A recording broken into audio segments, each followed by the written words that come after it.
Saygıdeğer katılımcılar, İnovasyon İçin Eğitim Vakfı tarafından düzenlenen Uluslararası Dijital ve Yeşil Dönüşüm, Teknolojik, Sosyal ve Ekonomik Yönler Konferansı'na hoş geldiniz. Dear participants, welcome to the International Conference of Digital and Green Transition, Technological, Social and Economic Aspects organized by the Education for Innovation Foundation. Bilim insanlarının çok disiplinli konularda araştırma sonuçlarını İngilizce ve Türkçe olarak sunduğu ve tartıştığı bu çevrim içi konferansın tüm paydaşlar için verimli geçmesini diliyoruz. We wish this online conference where scholars present and discuss their research results on multidisciplinary topics in English and Turkish to be productive for all the stakeholders of the conference. İstanbul Üniversitesi Cerrahpaşa'da akademisyen ve İnovasyon İçin Eğitim Vakfı kurucu ortağı Doçent Doktor Gamze Sart, daha iyi bir gelecek için yüksek öğrenim, üniversite ve sanayi işbirliği ve Birleşmiş Milletler Sürdürülebilir Kalkınma Amaçları konularında çalışmaktadır. As an academic at Istanbul University Cerrahpaşa and co-founder of Education for Innovation Foundation, Associate Professor Dr. Gamze Sart studies on higher education, university and industry partnership, and United Nations Sustainable Goals for a Better Future. Sayın Doçent Doktor Gamze Sart'ı açılış konuşmalarını yapmak üzere davet ediyorum. Please welcome Associate Professor Dr. Gamze Sart to deliver her opening speech. Welcome, everybody. I would like to thank you all for the participation. Actually, as the Education for Innovation Foundation, we really want to work on global sustainable development. As you know that for the future is now coming, and particularly science for achieving sustainable development, we have to do something critical and urgent. After the studies regarding to the 2030 agendas and the changes in climate aspects, we have to take into consideration important studies. That's the reason why this is the kind of platform that we are going to discuss about game changers regarding to the climate change, and we are going to be together to make important transformation and acceleration.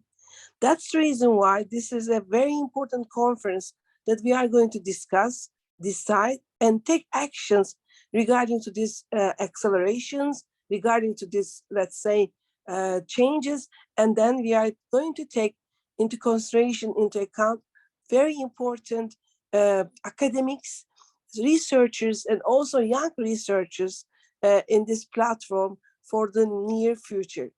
Thank you for all who are really participating in actively and take important roles in organizing the conference.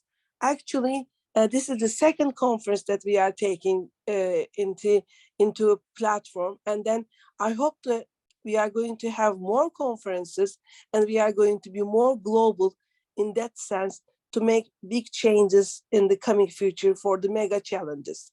Thank you so much for your participation. The floor is yours. I hope that we are going to work together and make very valuable involvements and input for that one. Thank you. Sayın Doçent Doktor Gamze Sart hocamıza bu anlamlı konuşmaları için teşekkür ediyoruz. We would like to thank Dr. Sart for her speech. Şimdi sizlere ikinci konuşmacımız Yorkville Üniversitesi'nden Profesör Doktor Adnan Hak'ı takdim ediyorum. Profesör Adnan Hak, Kanada Yorkville Üniversitesi'nde işletme profesörüdür. Kurumsal eğitmen, danışman, konuk editör ve konferanslarda ana konuşmacı olarak rol almaktadır. Sayın Profesör Doktor Adnan Hak'ı konuşmalarını yapmak üzere davet ediyorum. And now we would like to introduce you our second keynote speaker, Professor Adnan Hak from Yorkville University. Mr. Hak is a business administration professor who works at Yorkville University in Canada. Professor Hak plays the part as corporate trainer, counselor, guest editor, and keynote speaker at conferences. Ladies and gentlemen, please welcome Professor Hak for his speech. Thank you. Thank you, the conference and all the participants. It's a pleasure to be part of this intellectual conference. I'd like to share my slides and present my keynotes from the slides that I prepared specifically for this, because the topic is very interesting. It's about sustainability, and sustainability has to be viewed from a different perspective. So I thought I'll put a new perspective. So allow me to share my slides. Is it visible for everyone? Yes, right. Okay. I welcome all of you on behalf of the conference committee, and I also like to thank for providing us the opportunity to be a part of it. Today, I'm going to talk about consumer psychology for food editing choices, sustainable consumption, and the myth around it. So, we'll start with two quotes for you. One of the quote is that a lot of people don't know what they want until you show them. So unless people don't know about sustainable food is the myth, because you haven't told them. That's why they don't know about it. And the second thing is that sustainability is no longer about doing less harm to the environment. It's about doing more good to the environment. So that's how it should be. Opening with that, I'll briefly introduce myself. If you Google, you'll find out that I'm a researcher. I have published books and researches, and I had my Doctor of Business Administration from University of Wales, Trinity St. David, London.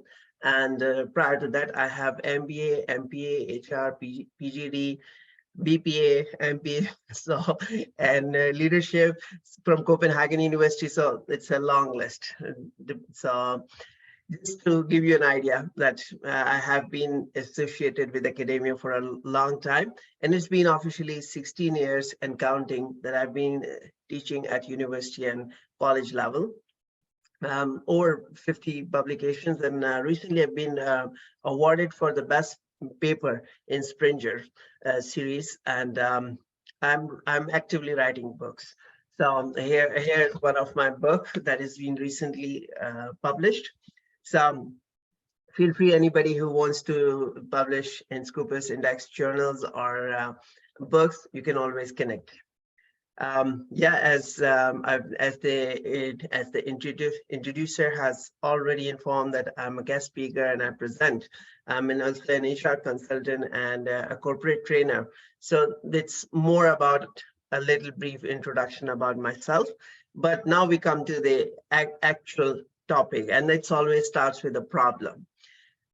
Apart from frequent labeling items and simply focusing on ethical or environmental attributes of sustainability, there's no comprehensive scheming explaining what sustainable food is.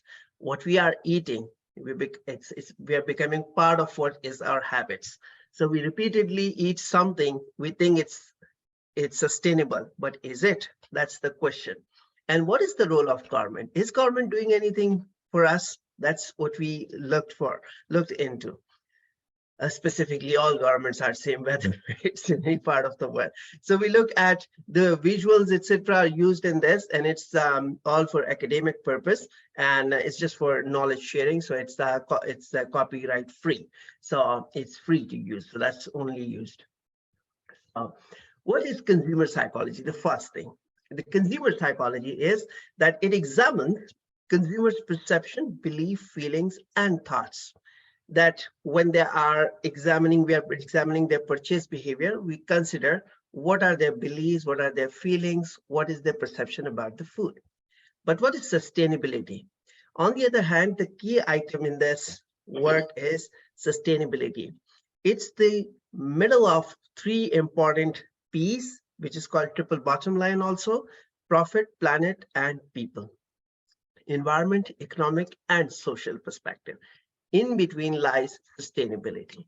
It means meeting your own needs without compromising the ability of future generations in meeting their own needs. So we do not compromise on future of others when we are meeting or doing our own, right? What is sustainable consumption and production?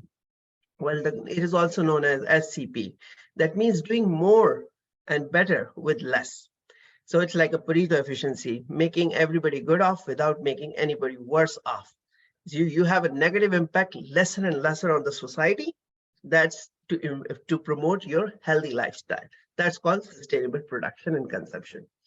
So interestingly, we came up with a new word, which is Vetrafisosa. It's difficult to pronounce. So we will tell you about exactly what we came up with.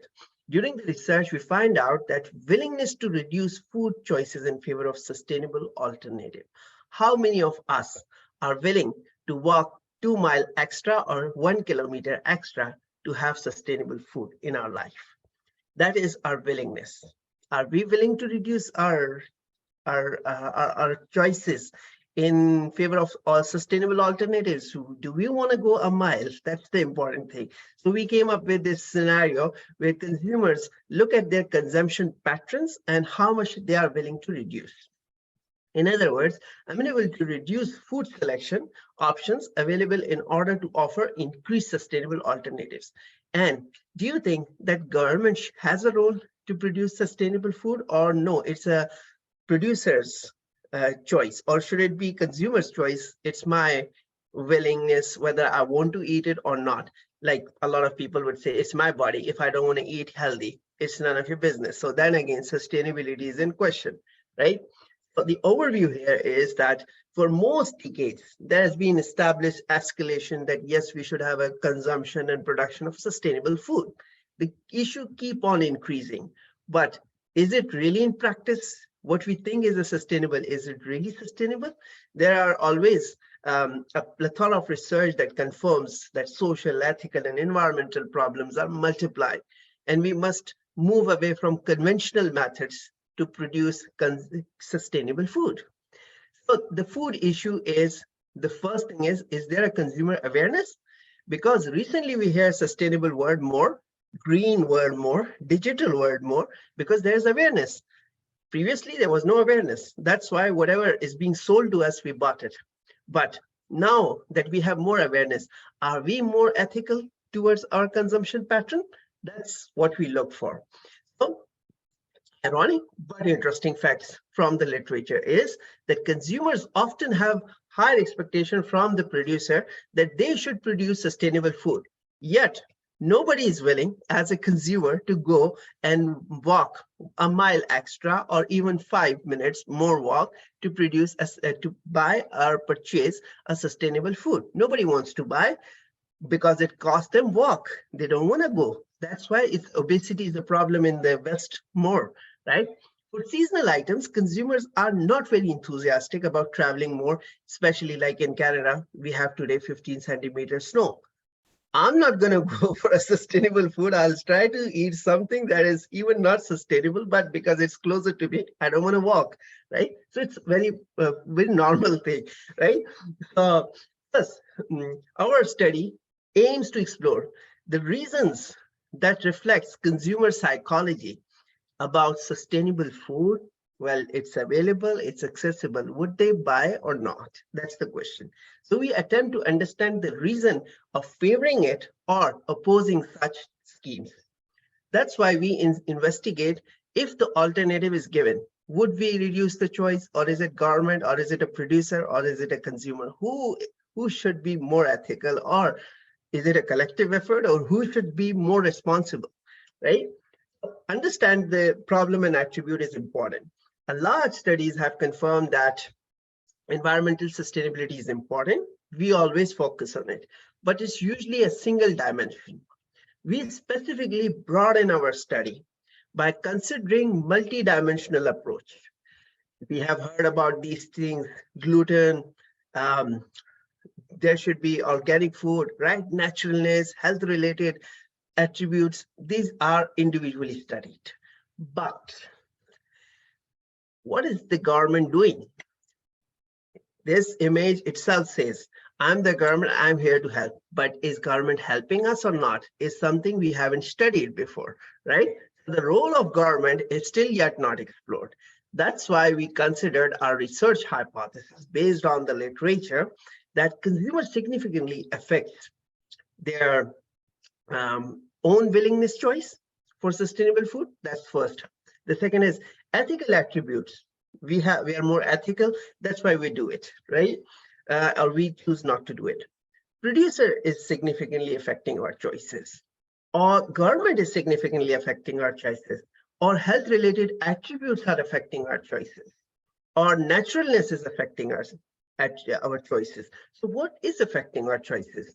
We find out using the research method, the time duration was 4 months we took on a scale for a nationwide data collection from the UK, because this research was done while I was in the UK. So we have supermarket fair trade consumers. We use monkey survey, and the data was collected through networking, and it was from all 6 regions. We employed from all 6 regions: Northern Ireland, Scottish borders, Wales, England, west of England, Southern England. So it's like completely nationwide. And we used loyalty cards of Tesco, Sainsbury, etc. to know who is a fair traders, who buy sustainable food, right? For fair representation, we ensure that 16% from each region is being considered. Mediums and items on the scales were in English and 7-point Likert scale. There were 15 items of ethical attribute, naturalness, health related. It took a lot of time to develop this research. There were subsection questions, open-ended questions. What are their thought process? We did not compromise or only focus on quantitative. We also wanted to know quality behind it. What is the qualitative perspective behind this? Truthfulness is important. Is it useful or factual truth, right? And then qualitative data was explored. Using 1,601 usable questionnaires were used, reflecting 58% response rate.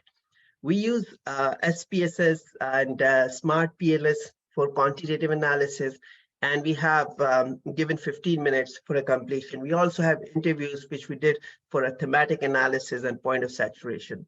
As we find out that we attained our items on scales has scored. Cronbach was there, composite was there, AVE was there.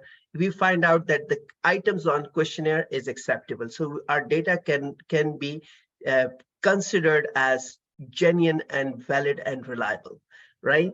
We also use Fornell scale to find out that are we acceptable? All our values of AVE were higher than the intercorrelation, so we are good to go. Then we consider HTMT, and we find out that yes, all the values of HTMT is less than 1, which means our data is reliable. So 1,600 responses are reliable that we are going to use. So we use a regression model, and we find out our R-squared is very less. Imagine you have 1,600 responses and your R-squared is still lower. So you go for fitness of good model, and we use that. And we find out that it's acceptable. So there are studies that our data is acceptable. Now we look at the findings. We find out that it's interesting. Consumers' willingness, no significant effect. Ethical, no significant impact. Producer, no significant impact. Government, no significant impact. Health attribute, no. Only naturalness is the one impact, because if the product looks natural, people will buy it. Otherwise, they're not going to buy it. It doesn't matter. Government want to impose, they cannot impose it, right? It's only our H6, which is our hypothesis 6, we retain, we fail to reject it. Rest, everything is failed. It has nothing to do, we reject it. So consumers not going to change unless and until it's naturalness. Now, when we look at it, we find out that consumers significantly affect their own willingness. We reject. It's not possible, right? Ethical attributes, no, we reject, because the t-value is lower and p-value is higher than 0.05. Producers, do producers can affect us? No, it doesn't. That's why greenwashing concepts comes, right? Government has a role. Well, government cannot do much in it, right? Because it's still not possible. Health-related attribute to some extent, but still not, right? The only thing is naturalness, right? Which we have to consider. So we look at the moderation Could it be a moderation impact? And we find out that only naturalness is a significant contributor. So we want to see, does it have any moderation effect? Maybe it could be a reason that affects others. And we find out that a moderation includes that ethical attributes have a significant moderating impact in affecting consumers and their willingness. So ethics has a role, right? Some people are ethical, they will therefore accept it. And the government, naturalness is a moderator that can create government as moderate them to reduce the choices. So only naturalness is in that system. Rest all are found irrelevant or non-significant. However, we found that it's the responsibility of individual producers, sellers, to have organic food on the shelves. If there's still two types of food on the shelf, if there is organic and inorganic. Organic is for £5 or $5, and inorganic is for $1. Everybody's going to buy $1. Nobody's going to spend $5. So that is why it's not. If there is a choice given to the consumers, they will always go for something that is cheaper, not sustainable, right? So we look into qualitative data. That why there is a food editing choices. Should government be allowed to reduce the consumer choices? And 55% say no. Government has no role. They should not dictate us. That's interesting. Majority disagreed that they should not be allowed. So that's why we seek that what is consumer psychology? Why don't they want the government to have a role in editing their choices?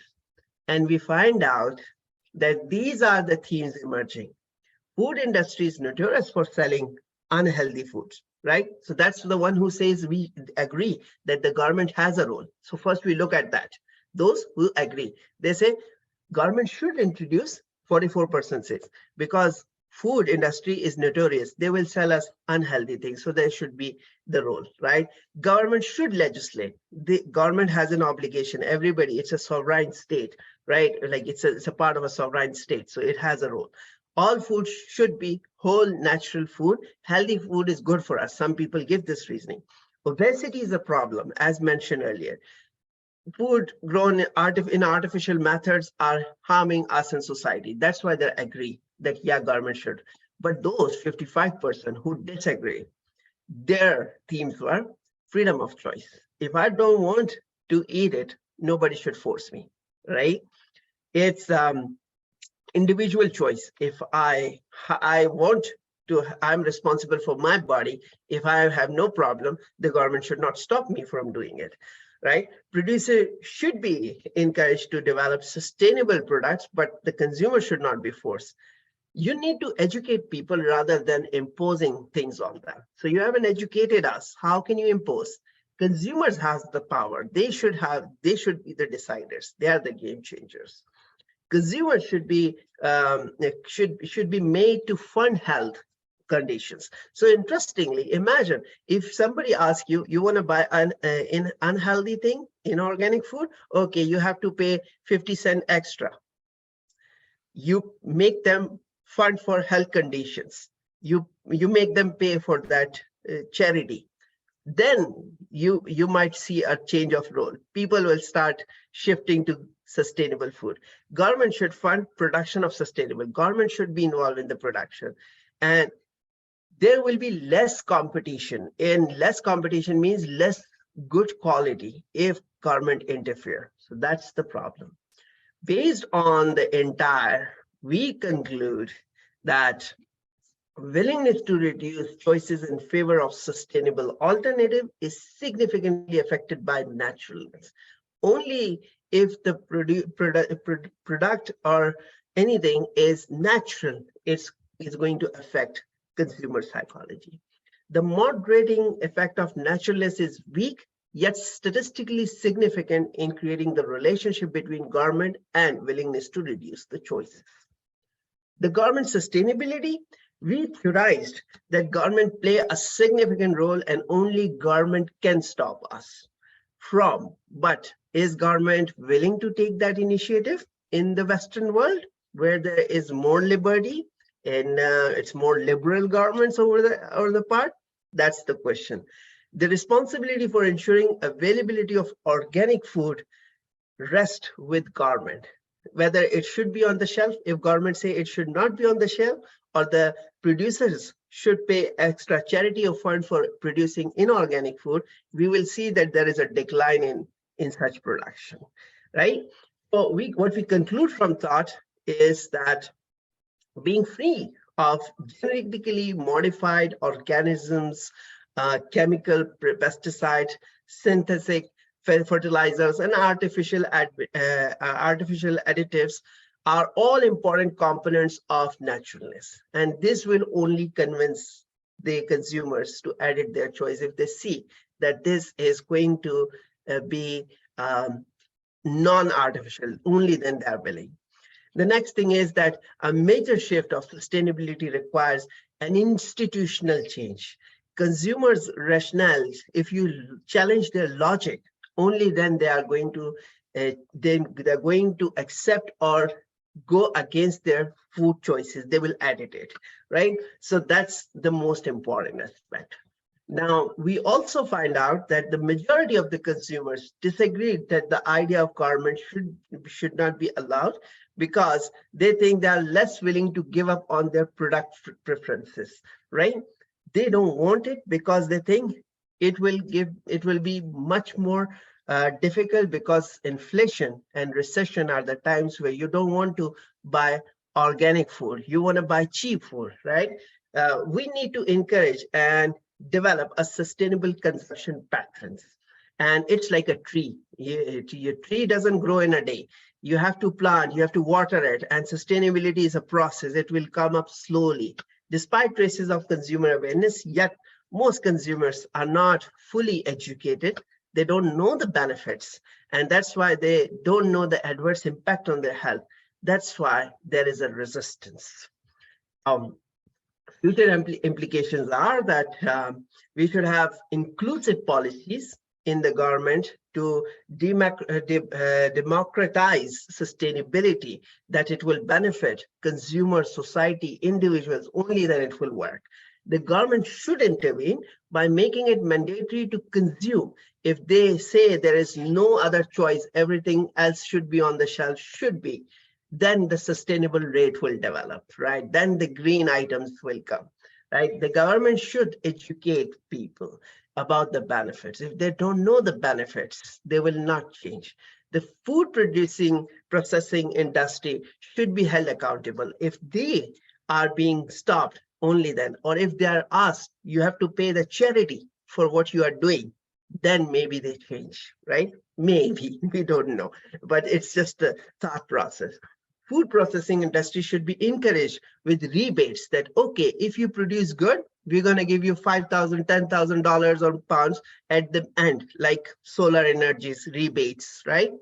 They will be willing to produce, right? The government should replace inorganic items with organic items, but should have a controlled price system. And then government comes into play, right? Neuromarketing, NM, eye tracking, and electroencephalography, EEG, are some of the effective and innovation techniques that can create better awareness about consumer psychology. These should be used in the studies to understand what is sustainable and why, in the era of digitalization, sustainable and green items are important. These were some of the references used in the production of this paper and the development. Thank you for actively attending the questions. If you have any questions, you can feel free to ask. Thank you.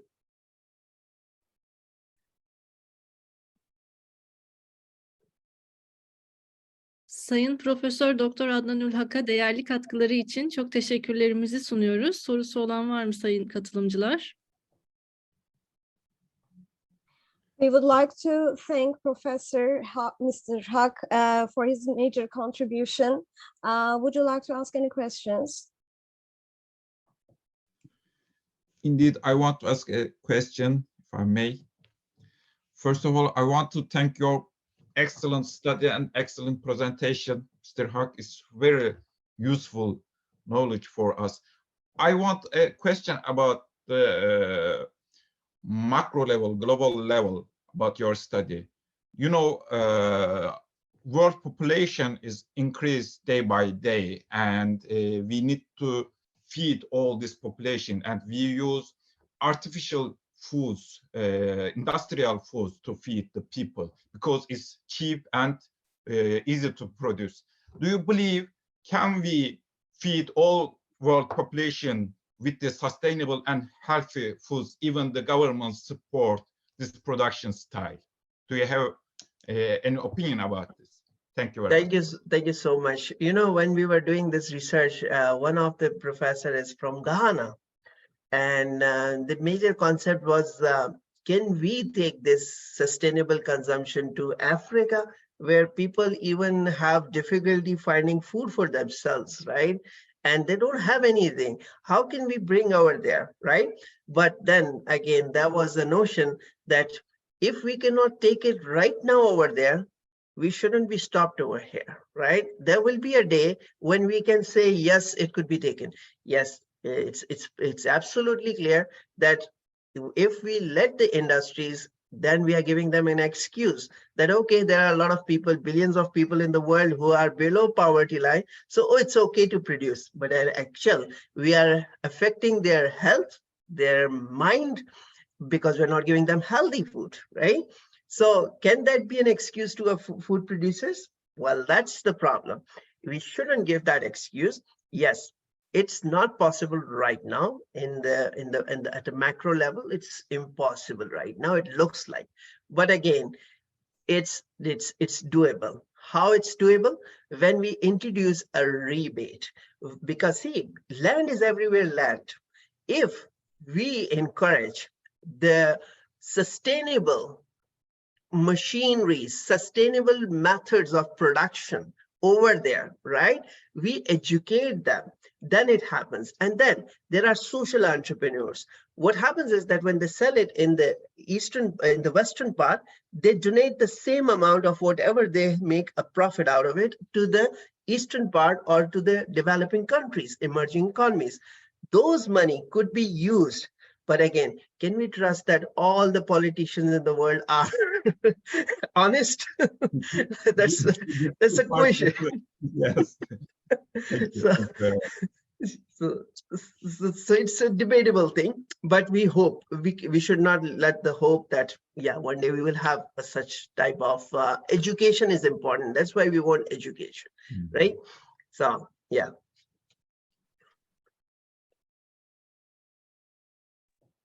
Any other question?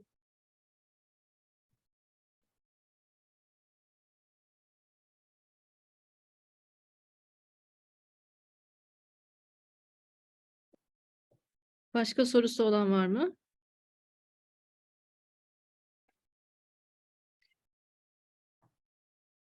Başka soru göremiyoruz. Çok teşekkür ediyoruz Sayın Adnanül Hak hocamıza. We would like to thank Professor Hak for his major contribution. Thank you so much. Şimdi sizlere 3. konuşmacımız Panonya Üniversitesi'nden Doçent Doktor Rozen Dimov'u takdim ediyorum. Now we would like to invite our third keynote speaker, Professor Dr. Rozen Dimov from Panonia University. Doçent Doktor Rozen Dimov, 2015 yılından bu yana etkin projede 60'ın üzerinde Avrupa Birliği tarafından finanse edilen projeye hizmet veren Avrupa Birliği Projeleri Grubu'nun yöneticisidir. Daha önce Avrupa Birliği ve Dünya Bankası'nda proje yönetimi ve danışmanlığında çeşitli roller üstlenmiştir. Dr. Dimov ayrıca Stanford Üniversitesi'nde inovasyon yönetimi alanındaki akademik geçmişini takiben öğretim deneyimine sahiptir. 10 yılı aşkın bir süredir dünyanın tüm bölgelerinde proje yönetimi alanında çalışmış ve 4 yıl boyunca Avustralya merkezli Uluslararası Genç Meslekler Vakfı'nın seçilmiş başkanı olmuştur. Dr. Rozen Dimov has been working as European Union Projects Group Manager at Etkin Project that is currently providing service to over 60 European Union funded projects since 2015. Previously, he has taken various roles in project management and consultancy in the European Union as well as the World Bank. Dr. Dimo has also teaching experience following his academic path in innovation management at Stanford University. He has worked for over 10 years in project management in all regions of the world and been elected president of the Australia-based International Young Professionals Foundation for 4 years. Sayın Doçent Doktor Rozendimov'u konuşmalarını yapmak üzere davet ediyorum. We would like to invite Dr. Dimo to give his speech. Hello, everyone. Greetings from Hungary. It's a very foggy morning here, but I hope that the insights that I bring to this outstanding panel would give light and hope. I would like to thank the organizers for this kind invitation that you have extended to me. And welcome you all to Hungary. The Pannonia University is part of this university conglomerate that will host the European Cultural Capital starting from January next year, with a lot of events dedicated to sustainability. And one of the reasons that we're doing this with the university is that the whole area around it, the whole Balaton Lake and the whole mountainous area will be also not the single city as a capital, which is what historically has been the European capitals, like single cities, but this will be a whole area where we want to prove that everything will be sustainable. And just to connect my speech with the last words of Professor Pak about our hope and the role of the state, my contribution will be more focused on the private sector role in this. And particularly, I would speak from the perspective of policing and strategy. As one of my previous duties has been related to the field of policing. And I hope you could see the first slide of my presentation, where you could see also my affiliation with the European Commission's Bureau of Policy, European Policy Advisors. So this was the unit of the EU that generated policies, and these policies have impacted many businesses and countries around the world. And I'll also speak a bit with that perspective. I hope I won't have a too Eurocentric perspective, because I often get into this stage of awakening when we speak about the world and the green and digital, how our strategy should be, but many of these directions that we take are given by rich developed countries. And there is also the fact that I'm speaking from the position of the privilege of being a white male born in Europe. So I apologize for this biased approach to the subject. Let me start first with a quote by Professor Peter Howitt that reminds us that we are in constant change. We cannot continue our economic growth without transforming, and we are bound to transform. If we don't transform our economy, then we are bound to fail to recession. And in fact, the highest potential of growth is with the developing countries, but we could also call developed countries that have to really find new ways to transform themselves. And to this respect, policing the transformation is important. And I'll just list a few of these fields in which we could find what are the key elements of this transformation. This illustration is there to show that this policy cycle is sometimes connected. There are policy cycles that are overlapping or interconnected, but some of them are not yet finished. So including this pink violet colored cycle that is not complete yet. We need to complete these policy cycles in order to make this change.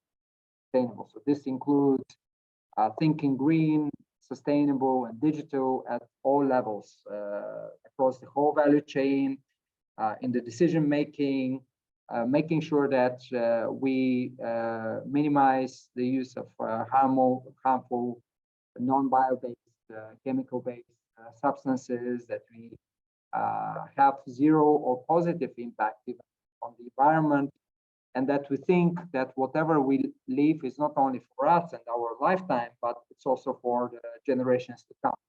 And when we do all of this change, there will be people that will be heavily impacted. So we need to think and take action about not leaving anyone behind, ensuring that there is requalification, that there are green and digital skills, that people that are pushed out with these strong new powers from the market could ensure that they have their future guaranteed and their income preserved.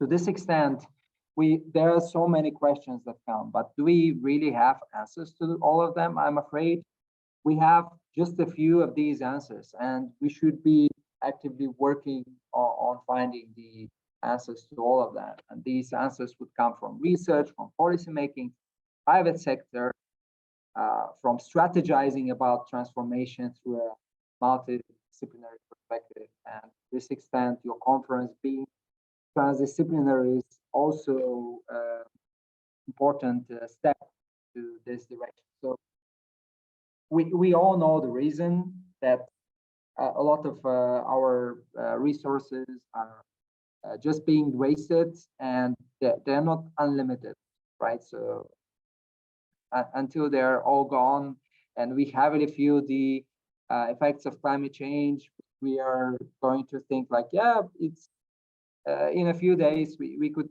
continue wasting, keeping the water from the tap open while doing the washing of the other dishes, for example.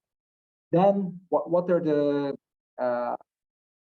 factors to consider? So the importance of the value chain, the importance of the materials that have to be reused around that. There is a huge trend also about not just the manufacturing as a linear process, but going for manufacturing as a service, and the whole reuse across the value chain. We should also consider that this productivity won't always be high, and in fact, with the human population aging, especially in many parts of the developed countries where the resources are concentrated. But Europe, we need to think about the role of productivity and making sure that this is all sustainable. And when do we have to do it? Now. It's even late that we do it now. We should have done it earlier, yesterday, and even before yesterday. And there are these overlapping concepts that emerge around it, and we won't have time, fortunately, because we are constrained by time, but they somehow overlap. And I think it's more of a scientific discourse to draw the boundaries among these fields, but they're all interconnected. So in order to have the circular economy, we need to make it low carbon and knowledge based. And the knowledge bases could be shared, particularly through the digital technologies. So people that have the digital tools to spread their knowledge, their practices, could be there to also promote the green thinking, the green mindset, and the further concern about natural resources. I will focus now on the 2000 the EU gives with its ambitious agenda, and also us. Dr. Dimol, sorry to interrupt you, but sometimes your voice is being cut. Okay, Maybe I'm sorry you can about check your maybe you can check your microphone. Yeah, sure. I hope it will be better now, and please interrupt me when you cannot hear me. Maybe it's even my internet connection. in It's the back. better now. Thank you. All right. So when we speak about the 2050 targets, many of them coming from Europe. And again, I would refer to my introduction when I apologize for me being Eurocentric in perspective, even though I've lived in different parts of the world and I still work with a lot of colleagues from different continents. But when the EU is giving these goals to the world, does it mean that they're the goals of everyone around the world? Or the EU saying we want to be ambitious and lead the world, but does everyone want to be led into this direction? All the countries, all the governments, all the companies, all the individuals, consumers or producers. Then does it mean that we make sure that this transformation affects them in an equal and positive way? Thirdly, we have to consider if this green and digital transformation is also social or cultural, or it leads to further impoverishment or making sure that inequality grows. Do we consider really the cultural dimensions around that, our religion, beliefs, values that sometimes are not so international, but they're bound with the local reality where we live, with our family, with the friends, even with the neighbors that we see every day? And then many questions come with regards to this approach. Is it another way of reinventing the wheel of new colonialism, imposing these to the rest of the world? Or is it more about the big international companies that have influenced the decision-making at the international level and through the European Union are trying to build a global market of even more homogeneous consumer tastes that they could better sell easier their products or services? And last but not least, we could think about new ways of making sure that there is economic influence through regulation, through incentives for the green and digital transformation that are pushing the markets into certain directions. So these are some of the critical points that come with regards to the ambitious 2050 agenda by the EU. And I would like to illustrate them with a few cases from my practice in research and policymaking. And the first one is about Central Asia, because I have worked extensively on this region, researched on it, and worked on the renewed strategy of the European Union for this region. And this renewed strategy was drafted by Peter Burian, the High Representative of the EU for Central Asia. It's like a foreign minister of all these 27 countries in Central Asia. And you could see this policy paper available on the web link below. It's the website of the United Nations University in Ghent, in Bruges, sorry, in Belgium. So here I wanted to mention from a policy perspective that there are huge imbalances in the region, even though it's seen as a single region, but it has something in common, that there is a transition. Some of these countries are leading in one economic field, others are going in another. Some of them have their water leaking out to China for China's own agricultural and production needs. Along with China, there is Iran, Saudi Arabia, Russia, the EU, Western Europe, even Turkey, that are competing to get influence there, but also multinational companies that are entering this field. And you could see McDonald's, Burger King, Starbucks getting everywhere. Then we have natural resources that are on the decline, and we all remember the case with the Ural Sea, which is a lake that was basically led to close to extinction because of the wrong policy of providing income with cotton fields in the area. And there have been many cases of declining traditional crafts, artisanships, small businesses in the area that are nearly killed by global forces. Then these countries, and particularly the small players in the value chain, they have to find a way either to innovate or to be the victims of the recession.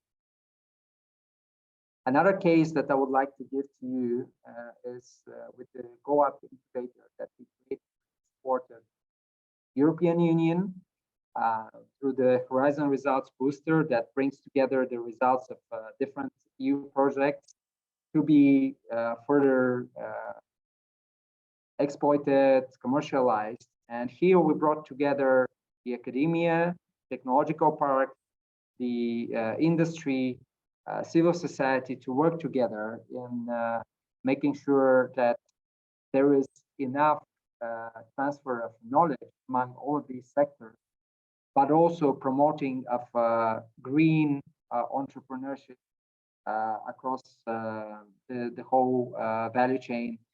This includes not only traditional enterprises, but also social enterprises, cooperative, impact investments, and I'm happy to be also on the board of this very interesting organization. Another case study that I would like to bring to you, and in fact, this week has overlapped with the official launch of this master program that we have. It's an international joint master program in the bio-based industry, sustainable economy. And throughout the 2-year period, we have managed to validate over 14 courses that are practice-oriented. We work with the industry from different countries, different parts of the world to create curriculum that will not just be there for the sake of filling up quotes of students that we need to get public universities, but make sure that the people that get out of these specific courses, this master program as a whole, are the people that will lead the transition to a greener and more digital world. And here we have partnered with some of the leading industries, big and small, some of them international, that want to support this, that were there to share their knowledge, that were there to help us build these programs, but also to provide jobs for the people that graduate from these programs, provide funding for them to start their own startups in the field. Thank you for the attention, and let's not forget that the future is now.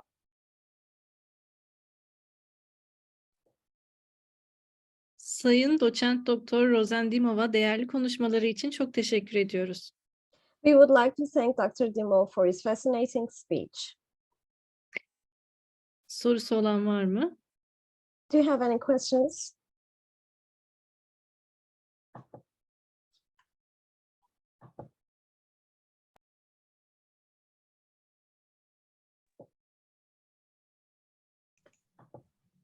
Belki katılımcılardan Türkçe sormak isteyen olabilir. Evet, Türkçe biraz da biliyorum. Buyurunuz. Yok, ben değil ama hani katılımcı arkadaşlarımız arasında İngilizce konuşamadığı için çekinenler olabilir. Ona istinaden söyledim. Zaten Dilek Hanım da yardımcı oluyor, hoş. Ama varsa sorusu olan.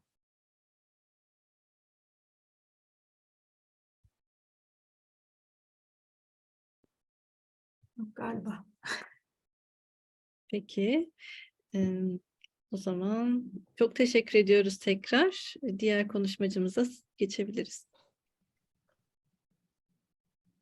Çok özür diliyorum. Bağlantıda sorun oldu bende.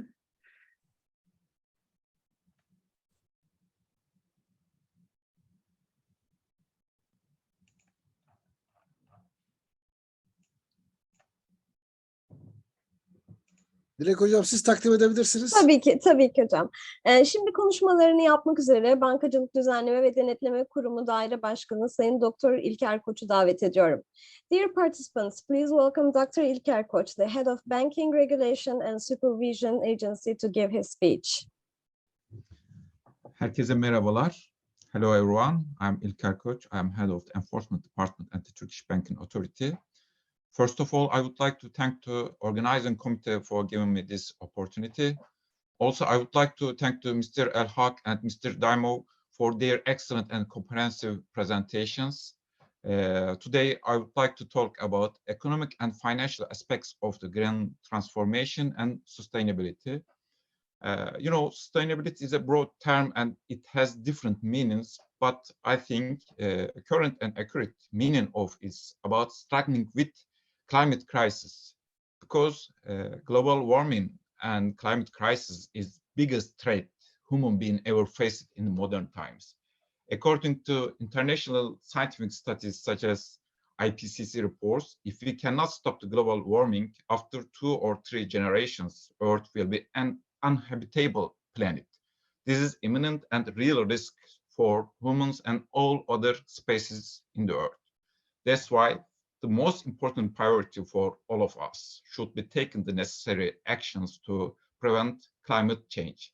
For this purpose, we need an economic, social, and political transformation. And this process is called as green transformation. Green transformation has 2 major dimensions. These are adaptation and mitigation. Adaptation is about remedial of the climate change effects that we have already seen in our daily life. For instance, an agricultural insurance system is an adaptation example for farmers who are affected from the climate change. On the other hand, mitigation is about decreased carbon emission levels. This is important because the main reason of the climate crisis is carbon emissions that proceed by the our economic activity. To decrease carbon emissions, the first step should we stop consuming fossil fuels, as Mr. Daimo mentioned before. We should focus on pure renewable energy sources such as solar and wind. Also, we should promote the circular economy. These are the basic steps for building a green economy. Actually, additionally, we need to change our liberal capitalist production and consumption styles. In this regard, the green transformation actually indicates beginning of a kind of economic revolution. I believe this economic revolution will affect governments, companies, households, and also financial sector. For example, financial institutions now face a new type of risk called climate-related financial risk. In upcoming periods, we expect that climate or nature-related issues will become one of the most important risk factors for all financial institutions and governments. Also, we expect that financial sectors will become very effective tool for green transformation. Companies would be forced by financial institutions to reduce their carbon emissions. Companies with the high level carbon emissions may not access the finance easily or with the normal costs. Indeed, this has already started for some sectors such as coal, iron and steel, or cement. However, financial sector efforts will not be enough. International institutions which regulate the international trade and the financial markets, and also governments, should play an effective role to achieve a carbon neutral economy or green transition. Besides, these institutions and governments should also consider and promote climate justice at local and global level. Climate justice is about equal or fair sharing of the burden of the climate, struggling with the climate change, decarbonization process. Because we know that the green transformation, building a carbon neutral economy, will bring serious challenges and obstacles. And this will be one of the most important topics in upcoming years. To achieve the green transformation, we need so many requirements, such as an effective international agreement, proper local legislations, and most importantly, adequate financial resources. And also, we need appropriate human resource. Appropriate human resource means the people who have both necessary skills and open mind.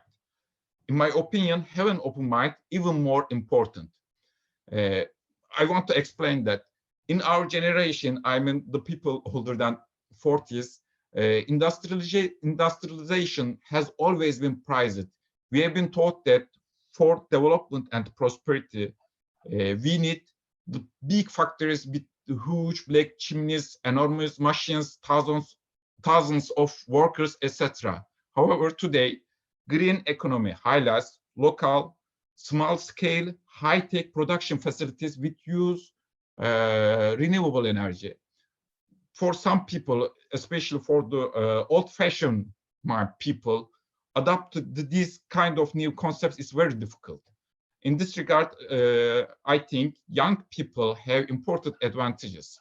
They are more successful in understanding this changing world. They can also develop innovative ideas to achieve green and also efficient economy. However, being young and being open-minded is not enough. Individuals should have also necessary skills. I want to finish my speech shortly, but I want to say last thing. Green transformation will not be easy for no one. There's no easy way to do it. We have to change our economy, and for that reason, some people may lose their jobs. Some people may lose their homes.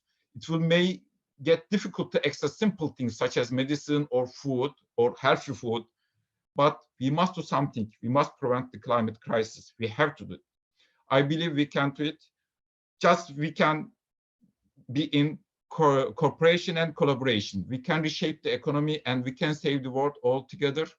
I want to thank you to listening me. Bundan sonrasında birazcık Türkçe anlatmak istiyorum. Özellikle genç arkadaşlarıma. Arkadaşlar, bu yeşil dönüşüm dediğimiz hadise sadece dünyayı korumakla işte şeyle alakalı bir şey değil. İşte ağaç dikmekle vesaire alakalı bir şey değil. Bunun arkasında müthiş bir ekonomi var, müthiş bir finansal sistem var. Bu hepimizi değiştirecek, bütün dünyayı değiştirecek, sizin geleceğinizi değiştirecek. Şu anda mevcut olan işlerin birçoğu ileride olmayacak. Şu anda sahip olduğunuz işlerin birçoğu ileride olmayacak. Sizin şimdiden buna göre kendinizi hazırlamanız gerekiyor. Ben Batı'da biliyorum birçok üniversitede daha 1. sınıftan itibaren sürdürülebilirlik ve yeşil dönüşümle ilgili bilgiler veriliyor. Sizin de bundan sonraki eğitim hayatınızda bunu sürekli olarak gündeminizde tutmanız ve sahip olacağınız yetenekleri de buna göre belirlemenizde fayda var. Ben dinlediğiniz için çok teşekkür ediyorum. Sağ olun. Bankacılık Düzenleme ve Denetleme Kurulu Daire Başkanı Sayın Doktor İlker Koç'a ve değerli katkıları için çok teşekkür ediyoruz. We would like to thank Dr. Koch for his valuable contribution. Ben de bir şey söylemek istiyorum. Gerçekten öğrencilerimiz bir türlü anlamak bilmiyor. Buradan direkt BDDK'dan birinin, üst düzey bir bürokratın bu bilgiyi vermiş olması öğrencilerimize çok kıymetli. Teşekkür ederim. Çünkü ben defaten söylüyorum ama işlemiyor. Belki BDDK'dan biri söylerse, finansın en üst kurumundan daha etkili olacaktır diye düşünüyorum. Teşekkür ederim. Ben teşekkür ederim. I think Mr. El-Hak has a question. Yes, I thank you so much for the exciting insight. I just had a thought in my mind. Do you think that if we have those reduction of trade barriers, would it improve the green economy to a certain extent? Can it help the emerging economies specifically? I think there is a pros-cons situation in there. If we increase the decarbonization, we lost economic activity, most of the economic activity, or a part of the economic activity. But if we don't do that, we will lose our planet, and we must make a choice between two of them.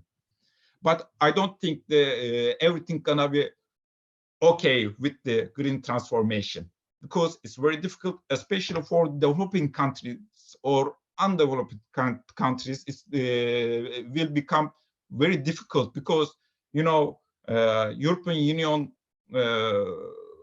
published an agreement, European Green Deal.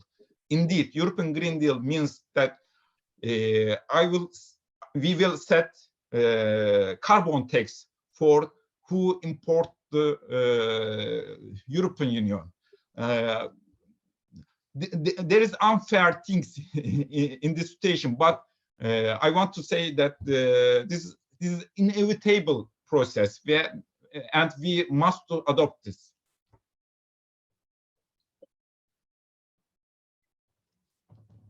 Thank you so much.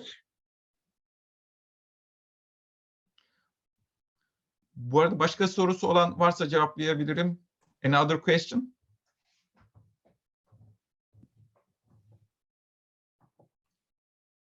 Erşan Atlas.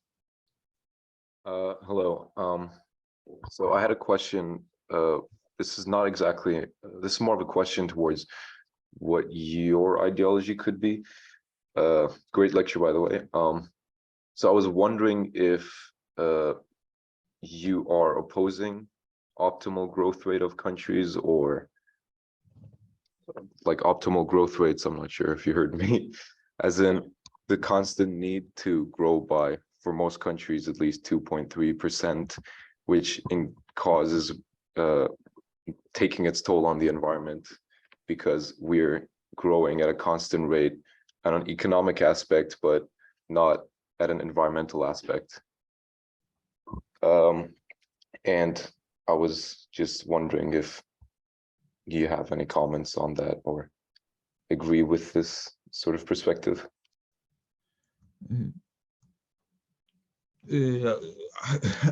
I can't comment exactly your question, but I can say that we haven't started to see the clear effects of the green transformation or building sustainable economy, because, you know, this comes from the international agreements such as European Green Deal or Paris Climate Agreement.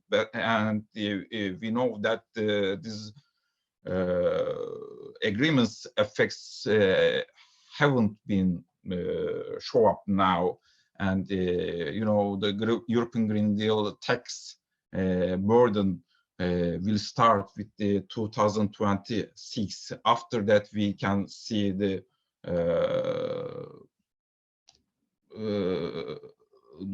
real effects of the green transformation. But I want to say something about, it's not about the ideology or the economic view of we have, because this, as I said before, this is an inevitable process. We somehow have to adopt this, and the current our economy should be changed. We can't do anything for this. Can I add something to it? Yeah. Just please. It's a very good question by Erkan. I just wanted to know that just my thoughts is that perfect world doesn't exist. You have to make that adjustment at the end, right? We cannot have a perfect world. Yes, we should not see everything in economic perspective, but there are legal and ethical things. In life, you would do something that is legal, but then it's unethical. And at times there are unethical things, but they're legal. For instance, if somebody steals a bread from a shop, it's illegal.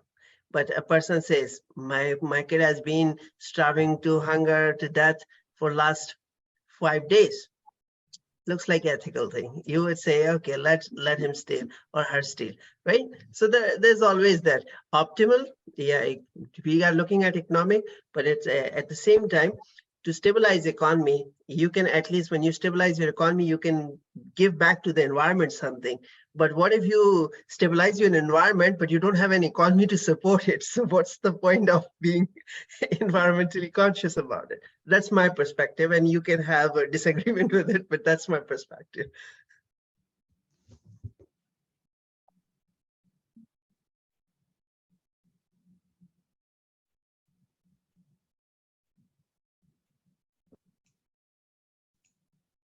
Başka sorusu olan var mı?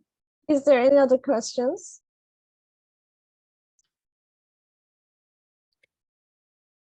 Sayın katılımcılar, açılış panelimiz sona ermiştir. Programımız saat 1'deki panel ile devam edecektir. Katılımlarınız ve değerli katkılarınız için çok teşekkür ederiz. Dear participants, our opening session has ended. Our conference will continue with the panel at 1 p.m. Thank you for your participation and contribution.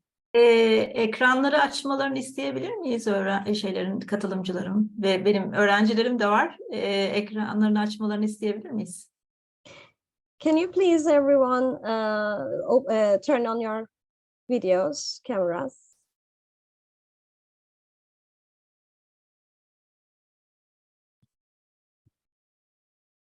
You all look great. Why were you hiding?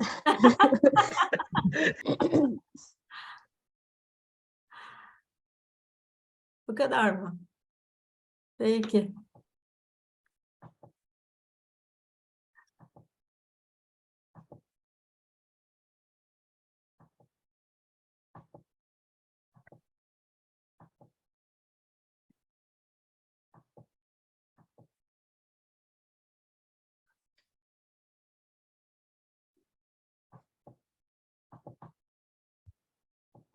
Teşekkürler. Biz teşekkür ederiz. Teşekkür ederiz. Thank you very much. Teşekkürler. Thank you so Her şey much. Teşekkürler, çok sağ olun. Nice Thank to meet you. you. Hoşçakalın. Thank you so much. Thank you so much. See you. Bye.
Bye to all.